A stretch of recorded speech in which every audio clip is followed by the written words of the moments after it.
Hello everyone, I'm Shogat Sahan and welcome back to a new video of Engineer Education India. I'm your biology mentor Shogat Haith here and welcome back to a new lecture of NEET and Class 11 Biology for CBSE, ICSE and any state board. So आज हम लोग जिस topic को लेके बात करेंगे वो है फ्रॉग्स। आज हम लोग पढ़ेंगे मेंढक के बारे में। फ्रॉग्स का जो मॉर्फोलॉजी वाला पार्ट है वो आज हम लोग कवर करेंगे और इसके बाद वाले लेक्चर में हम लोग फ्रॉग्स का एनाटॉमी के बारे में पढ़ेंगे। ठीक है, तो आई एम शुगर सर हियर। तो सबसे पहले मैं ये बता दूं कि इस लेक्चर का नोट तुम्हें कहाँ मिलेगा, 8583099293 इस नंबर पर तुम लोगों को व्हाट्सएप करना है और बोलना है कि कौन से चैप्टर का नोट्स चाहिए। मेरा टीम तुमको वो पीडीएफ भेज देगा। और मेंटोरशिप रिलेटेड जो कि नीट के लिए सबसे ज्यादा सिलेक्शन वाला बैच रहता है, 50 to 60% सिलेक्शन रेट रहता है इस बैच का। अगर तुम लोग ज्वाइन करोगे तो ही तुम लोगों को पता लगेगा कि मैं क्यों बोल रहा हूं। ठीक है, नीट के लिए बचा रह गया है अभी बस कुछ ही महीना, 8 से 9 महीने ही हाथ में है, जो कि इनफ नहीं है। लेकिन अगर तुम लोग मेहनत करोगे तो इस 8 से 9 महीने में तुम लोग अपना मार्क्स जितना चाहो उतना बढ़ा सकते हो। तुम लोगों ने सही सोचा है। अगर तुम लोगों के पास एक अच्छा स्ट्रेटजी हो जो मैं तुम लोगों को बना के दूंगा, 24/7 आवर्स के लिए एक्सेस रहेगा तुम लोगों के पास, अपना पर्सनलाइज्ड ग्रुप रहेगा जिसके अंदर मैं और तुम लोगों के लिए एडमिन्स प्रेजेंट रहेंगे जो कि तुम लोगों के पर्सनलाइज्ड, जैसे डाइट चार्ट प्लान करते वैसे ही पर्सनलाइज तुम लोगों के लिए एक स्टडी चार्ट प्रिपेयर किया जाएगा जो कि हम लोग तुम लोगों को करवाएंगे। तो इसीलिए पर्सनल मेंटोरशिप फॉर नीट के लिए जो बैच है, अगर तुम लोगों को ज्वाइन करना है तो कुछ नहीं करना है, बस इस नंबर पे व्हाट्सएप करना है, क्योंकि सीट्स में बस 50 सीट ही रखूंगा, इसके ऊपर नहीं रख रहा हूं क्योंकि क्वालिटी में मैं कोई कॉम्प्रोमाइज नहीं करूंगा। चलो अभी फ्रॉग्स के बारे में बात करते हैं। तो ये बोल रहा है कि frogs can live both on land and in fresh water and belongs to class amphibia. देखो ये जो क्लास है ना एम्फीबिया, इसका मतलब होता है कि ऐसा प्राणी या फिर ऐसा ऑर्गेनिज्म जो कि बोथ वाटर में एंड लैंड में प्रेजेंट हो। ठीक है, इस वर्ड का मतलब ही ये है कि एम्फीबिया का मतलब ही ये है कि बोथ वाटर या फिर लैंड में प्रेजेंट होने वाला एक स्ट्रक्चर। इसीलिए यहाँ पे ये बोल रहा है कि can live in both land and in fresh water. देखो सर, मेंटोरशिप को लेके मेरे पास ना बहुत सारे क्वेरीज आता है हर रोज कि सर क्या हम क्लास 11th में है। देखो ड्रॉपर्स के लिए मेंटोरशिप अलग है, और अगर 11th 12th का बच्चा, नीट का बच्चा या फिर बोर्ड्स का बच्चा ये वीडियो देख रहे हो या फिर जेई का भी बच्चा देख रहे हो तो उन लोगों के लिए मेंटोरशिप अलग होता है। ये 4 मेंटोरशिप मेरे अंडर चलता है, लेकिन ड्रॉपर के लिए सीट है 50 सीट्स आर ओनली अवेलेबल। ठीक है, अभी सर ये मेंटोरशिप का सिलेक्शन रेट क्या हम लोग भरोसा कर सकते हैं? देखो आज तक नियर अबाउट 500 बच्चे इस मेंटोरशिप से निकल गए हैं ऑलरेडी। ऑफलाइन की बात कर रहा हूँ। अभी अगर ऑनलाइन में, क्योंकि मैं अभी नया शुरू किया मैंने अभी ऑनलाइन, क्योंकि इतना दिनों तक मुझे समय का थोड़ा दिक्कत था। ठीक है, तो अभी आ गया हो, तुम लोगों के लिए भी अवेलेबल हो गया हो। टेस्ट कर लो एक बार कि कैसा रहने वाला है। मैं गारंटी के साथ ये कह सकता हूँ कि अगर शिद्दत से तुम लोग फॉलो करोगे तो रिजल्ट 100 नहीं 1000% मिलेगा। लेकिन उसके लिए तुम लोगों को सीरियस होना पड़ेगा, क्योंकि मैं और मेरा टीम बहुत ज्यादा सीरियस है। चलो, और फाइलम कॉर्डेटा और 6 इयर्स से हम लोग ये काम लगातार कर रहे हैं। ठीक है, frogs can live both on land and in fresh water, belong to class amphibia of phylum chordata. The most common species of frog found in India is rana tigrina. India के अंदर जो मोस्ट कॉमन स्पीसीज देखने को मिलता है frog का, वो कौन सा है? राना टाइग्रीना। जो फ्रॉग्स हम लोग रास्ते में देखते हो कि जो छोटा छोटा फ्रॉग तुम लोगों को देखने को मिलता है, वही राना टाइग्रीना नाम का साइंटिफिक नाम का एक फ्रॉग है, जो कि फ्रेश वाटर में रहता है और लैंड और फ्रेश वाटर दोनों में ये लोग सर्वाइव कर सकते हैं और फाइलम कॉर्डेटा के अंदर आते हैं। They do not have any constant body temperature, that is there body temperature varies with the temperature of the environment. मतलब अगर एनवायरनमेंट ठंडा हो गया, उन लोगों का भी बॉडी टेम्परेचर ठंडा हो जाएगा। अगर एनवायरनमेंट गर्म हो गया तो उन लोगों का भी बॉडी टेम्परेचर गर्म हो जाएगा। That is there body temperature varies with the temperature of environment. Such animals are called cold blooded और पोइकिलोथर्म्स। ऐसे एनिमल्स को हम लोग बोलेंगे कोल्ड ब्लडेड एनिमल या फिर poikilotherms. You might have also noticed changes in the colors of the frog while they are in grasses and on dry land। मतलब frog के जो स्किन है उसके अंदर एक कलर का चेंज होता है जब वो लोग ग्रासेस पे यानी कि ग्रास पे होता है और जब वो लोग ड्राई लैंड पे होता है। इन दोनों केसेस में इनके जो कलर है वो चेंज होता रहता है। क्यों होता रहता है, नेक्स्ट लाइन में बताएंगे। They have the ability to change the colour to hide them from their enemies. Camouflage का एक पावर इनके पास है। कैमोफ्लज का एक पावर इनके पास है कि ये जो कलर है ना, ये कलर खुद का सेल्फ कलर ये लोग क्या कर सकते हैं, कलर चेंज कर सकते हैं एनवायरनमेंट के अकॉर्डिंग, सराउंडिंग के अकॉर्डिंग।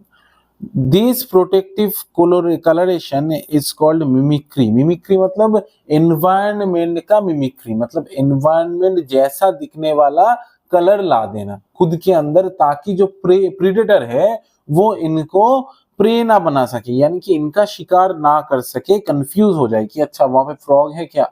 ठीक है।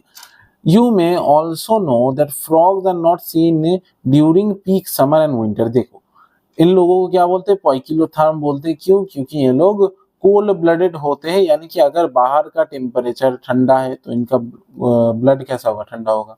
अगर बाहर गर्मी है तो इन लोगों का ब्लड गर्म हो जाएगा। इसका मतलब क्या, इन लोगों का ब्लड रेगुलेटर नहीं है। ये लोग पोइकिलोथर्म्स हैं, अपना बॉडी का टेम्परेचर कंट्रोल नहीं कर सकते। ठीक है।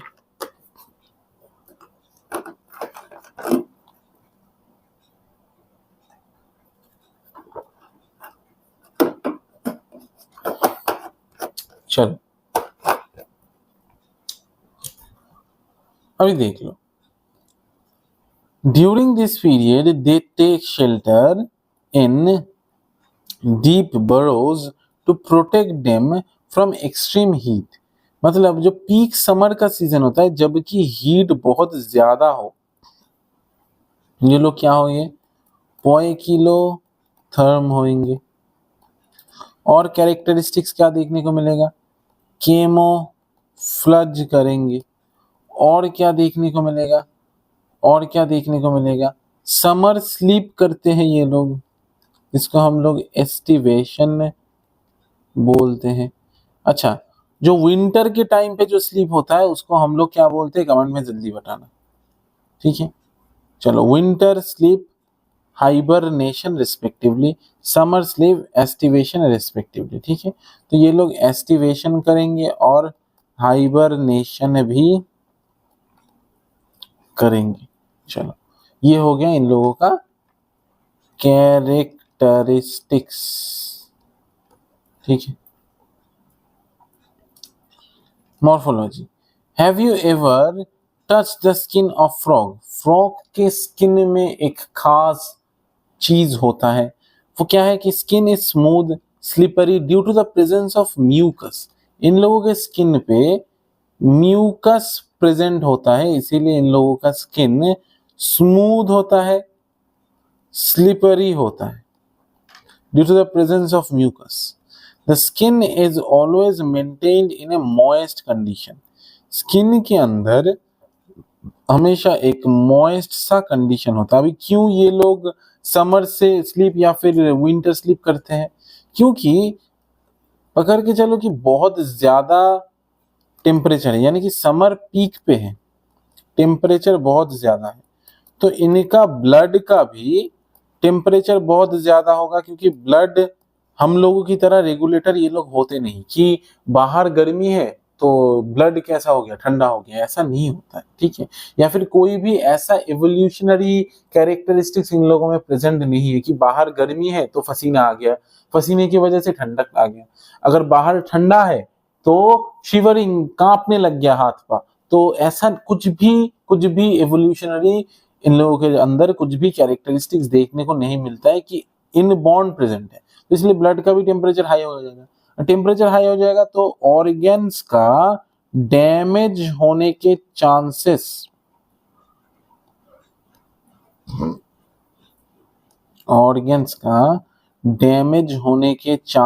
भी तो बढ़ जाएंगे ना भाई, समझ में आ गया।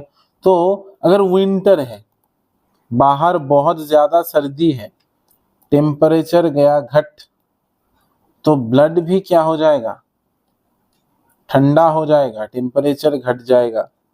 तो अगर ब्लड ठंडा हो गया तो ऑर्गेन्स का डैमेज बढ़ जाएगा। क्यों? क्योंकि ऑर्गेन्स एक ऑप्टिमल टेम्परेचर में ही ऑप्टिमल काम करेगा। अगर ऑर्गेन्स ऑप्टिमल काम नहीं करेगा, ठीक ठाक काम नहीं करेगा, तो बॉडी का जो है, बॉडी को हार्म पहुंचने के चांसेस आर मोर, है ना। बॉडी के हार्म पहुंचने का जो चांसेस है वो क्या है, वो बहुत ज्यादा है। चलो, तो इसीलिए ये लोग क्या करते हैं, समर स्लीप कि सो जाते हैं एकदम से, मतलब बॉडी को पूरा म्यूट कर दिया, पूरा साइलेंट। समर स्लीप हो गया एस्टिवेशन, और विंटर के टाइम में स्लीप ले लेते कि भाई मेरे अंदर का जो स्टोर्ड फैट है या फिर जो स्टोर्ड ग्लाइकोजन है, इसी से हम लोग गुजारा कर लेंगे, कोई काम नहीं करेंगे, चुपचाप सो जाएंगे एक जगह पे। और क्या करते हैं, डीप बरोज, मतलब मिट्टी के अंदर मिट्टी खोद खोद के वहां पे शेल्टर ले लेते हैं, ठीक है। तो यहीं पे ये बोल रहा है कि मॉइस्ट कंडीशन। चलो यहाँ पे वापस आते हैं। The colour of the dorsal side of the body is generally olive green. Body का जो डोर्सल पोर्शन है, डोर्सल का मतलब क्या है, पीठ वाला जो पोर्शन है, बैक पोर्शन है, जो बैक पोर्शन है, पीठ वाला पोर्शन, ये हमेशा याद रखना। डोर्सल का मतलब पीछे का पोर्शन कतई नहीं होता। तो कॉकरोच में क्या करोगे, ठीक है, कॉकरोच में डोर्सल वेंट्रल, बहुत कंफ्यूज हो जाओगे। हालांकि कॉकरोच नहीं है, लेकिन डोर्सल का मतलब याद रखना कि बैक का पोर्शन को हम लोग डोर्सल पोर्शन बोलते हैं, और जनरली बिली का पोर्शन या फिर पेट का जो पोर्शन है उसको हम लोग वेंट्रल बोलते हैं। तो डोर्सल पोर्शन का कलर कैसा होता है, olive green, olive green in colour, ठीक है, विद डार्क इरेगुलर स्पॉट्स। इन लोगों के अंदर इरेगुलर डार्क स्पॉट्स बैक में देखने को मिलेगा। ऑन द वेंट्रल साइड, यानी कि पेट के हिस्से में सामने की तरफ, the skin is uniformly pale yellow. Ventral का मतलब कतई सामने नहीं होता, मैंने समझाने के लिए बोला कि पेट का हिस्सा, ऑन द वेंट्रल साइड यानी कि पेट की तरफ, ठीक है, the skin is uniformly pale yellow, मतलब पेल येलो कलर का होता है, ठीक है। The frog never drinks water, water कभी नहीं पीता है फ्रॉग, सर पानी में रहता है, पानी नहीं पीता, but absorb it through the skin, skin से वाटर को एब्जॉर्ब करता है। तो स्किन का काम क्या होता है, वाटर एब्जॉर्प्शन का, ठीक है। रेस्पिरेशन का भी काम करता है, अभी भी थोड़ी देर के बाद ही देखोगे, स्किन से ही ये लोग रेस्पिरेशन करते हैं जब पानी में रहता है। Body of a frog is divisible into head and trunk, head और ट्रंक पोर्शन इन लोगों के अंदर देखने को मिलता है। ये रहा हेड और ये रहा ट्रंक, ठीक है। And neck and tail are absent, मतलब इन लोगों के अंदर कोई भी गला या फिर नेक देखने को नहीं मिलता, और कोई भी टेल पोर्शन जो कि टेल जो कि कहाँ देखने को मिलता है, रेप्टिलिया के अंदर विजिबल होता है, रेप्टिलिया के अंदर विजिबल होता है, वो यहाँ पे देखने को नहीं मिलता।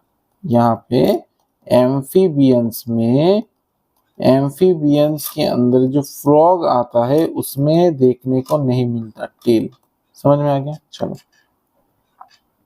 above the mouth a pair of nostrils is present, mouth के ऊपर एक पेयर ऑफ नॉस्ट्रिल फ्रॉग के अंदर भी प्रेजेंट होता है, माउथ के ठीक ऊपर नॉस्ट्रिल का एक पेयर प्रेजेंट होता है। आईज आर बल्ज्ड, यानी कि आईज बहुत बड़ा बड़ा होता है, मोटा आई, बल्ज्ड आईज, ठीक है। And covered by a nictitating membrane, eye के ऊपर एक मेम्ब्रेन देखने को मिलता है जिसको हम लोग निक्टिडेटिंग मेम्ब्रेन बोलते हैं, that protects them while in water, जब ये लोग पानी में होते हैं तब इनको प्रोटेक्ट करता है। On other side of eyes a membranes tympanum receive sound signal, मतलब जिसको हम लोग फ्रॉग के अंदर ईयर बोलते हैं, आई का अदर साइड में ये प्रेजेंट होता है, आई के पीछे प्रेजेंट होता है एक टिम्पैनम, एक मेम्ब्रेन होता है, इनके अंदर एक्सटर्नल ईयर पिना नहीं होता है, external structure for year is absent. क्यों? क्योंकि ये सिर्फ और सिर्फ मैमालिया के अंदर देखने को मिलता है, ये मैमालिया का एक कैरेक्टर है, ये एम्फीबियन का कैरेक्टर नहीं है, ठीक है। चलो, the fore limbs and hind limbs help in swimming, walking, leaping and burrowing. Four limb और हाइंड लिम्ब क्या करेंगे? फोर का मतलब होता है सामने और लिम्ब का मतलब होता है हाथ और पैर। सामने वाला हाथ पैर और पीछे का हाइंड लिम्ब मतलब पीछे का हाथ पैर help in swimming, walking, leaping and burrowing. Swimming में हेल्प करेगा, वॉकिंग चलने में हेल्प करेगा, लीपिंग में हेल्प करेगा और बरोइंग यानी कि खोदने में हेल्प करेगा। The hind limbs and in 5 digits, hind limb के अंदर पीछे वाले पैर के अंदर 5 उंगलियां या फिर 5 डिजिट्स प्रेजेंट होगा। They are larger and muscular than 4 limbs that and in 4 digits, यानी कि हाइंड लिम्ब के अंदर 5 डिजिट्स होगा, ठीक है, और 4 लिम्ब के अंदर 4 डिजिट होगा। 4 limb 4 digits, hind limb 5 digits. Hind limb का 5 डिजिट क्या होगा? मोर मस्क्यूलर होगा, मोर मस्क्यूलर होगा। समझ में आ गया? चलो ओके। अभी यहाँ पे देखो, feet have webbed digits that help in swimming। Web digit का मतलब क्या था? वेब का मतलब क्या है? वेब का मतलब है जाल, ठीक है। तो वेब डिजिट मतलब जुड़ा हुआ डिजिट रहता है ताकि स्विमिंग में हेल्प हो। जुड़ा हुआ डिजिट होगा, पानी अंदर से पास नहीं होगा, पानी को अच्छे से तैर पाएगा, ठीक है। तो वेब डिजिट होगा help in swimming. More area, तो मोर सरफेस एरिया, तो वाटर का जो मतलब वाटर को हटाने के लिए जो एरिया होगा, जो वाटर को जो हटाएगा उसका एरिया भी ज्यादा होगा। जितना वाटर हटाएगा वाटर का मास भी ज्यादा होगा। वाटर का मास ज्यादा है तो ये स्विम अच्छे से कर पाएगा, मतलब ज्यादा अमाउंट ऑफ वाटर को हटा पाएगा तो अच्छे से स्विम कर पाएगा। अभी अगर फिजिक्स का बायोएनसी का क्लास बताओ तो मैं ले लूंगा, कोई प्रॉब्लम नहीं है। फ्रॉग्स एग्जिबिट सेक्सुअल डाइमॉर्फिज्म, इन लोगों के अंदर सेक्सुअल डाइमॉर्फिज्म देखने को मिलता है, यानी कि both bodies are different, male and female. Male frogs can be distinguished. Male frog का डाइमॉर्फिज्म का मतलब क्या है? कि दोनों स्ट्रक्चर अलग अलग है, मेल और फीमेल अलग अलग स्ट्रक्चर देखने को मिलता है। सेक्सुअल डाइमॉर्फिज्म का मतलब ही ये है कि जो structure of male and structure of female है वो क्या है? अलग अलग है, डिफरेंट है। समझ में आ गया? चलो, male frogs can be distinguished by presence of sound producing vocal sacs. Male frogs के अंदर वोकल सैक्स प्रेजेंट होता है जो कि यहाँ पे रहता है, जो कि साउंड को प्रोड्यूस करता है, ठीक है। And also a copulatory pad. देखो, इन लोगों के अंदर ना डायरेक्ट कॉप्यूलेशन में कुछ नहीं होता। जो पीनस होता है इन लोगों के अंदर, penis is absent, male frog के अंदर नहीं होता है। ये लोगों का जो मतलब फर्टिलाइजेशन है ना वो एक्सटर्नल होता है, इस बात को याद रखना। मतलब क्या है इसका? मतलब अगर तुम लोग फ्रॉग का मेटिंग का वीडियो देखोगे यूट्यूब पे या फिर कहीं पे तो तुम लोगों को समझ में आ जाएगा कि फर्टिलाइजेशन एक्सटर्नल का मतलब क्या है। कि मेल के बॉडी से मेल गैमेट निकलेंगे बाहर पानी में, मेल फीमेल के ऊपर चढ़ जाएगा, फीमेल बॉडी से भी फीमेल गैमेट निकलेंगे पानी में। अभी ये दोनों गैमेट पानी में ही मिलेंगे और इससे जाइगोट बनेगा। समझ में आ गया क्या बोल रहा हूं मैं? समझ में आ गया। कॉप्यूलेटरी पैड का मतलब होता है कि मेल जब फीमेल के ऊपर चढ़ेगा तो उसको फीमेल को पकड़ने के लिए एक एक्स्ट्रा पैड प्रेजेंट होता है। समझ में आ गया, ठीक है। On the first digit, copulatory pad कहाँ प्रेजेंट होता है? फर्स्ट डिजिट में, एकदम पहले वाले उंगली में, of the fore limbs, fore limb के पहले वाले उंगली में, which are absent in female frogs, female frogs के अंदर ये नहीं होता है क्योंकि मेल फीमेल के ऊपर चढ़ते हैं, ठीक है। तो इतना तक ही था मॉर्फोलॉजी का ये पार्ट। हंसो मत, पढ़ाई करो, मुझे पता है कि तुम हंस रहे हो, ठीक है। चलो, तो मॉर्फोलॉजी फ्रॉग का हम लोगों ने यहीं पे एंड किया। तो कल वाले पार्ट में हम लोग एनाटॉमी का हाफ पोर्शन कवर करेंगे और उसके अगले वाले पार्ट में एनाटॉमी का हाफ पोर्शन कवर करके ये फ्रॉग्स और ये चैप्टर हो जाएगा खत्म, यानी कि दूसरा यूनिट भी क्लास 11th का निपट गया। I am sugar sir here, signing off. मिलता हूं तुम लोगों से मेंटरशिप वाले सेशन में। और इस वीडियो के नीचे हैशटैग कंप्लीट लिखना मत भूलना, क्योंकि मुझे चाहिए कि कौन कौन सा मेरा दहाड़ता हुआ शेर इस लेक्चर को कंप्लीट करके गया है, उसको मेरी तरफ से एक शाबाशी और एक स्पेशल गिफ्ट रहेगा जो कि मैं इंस्टाग्राम पे दूंगा।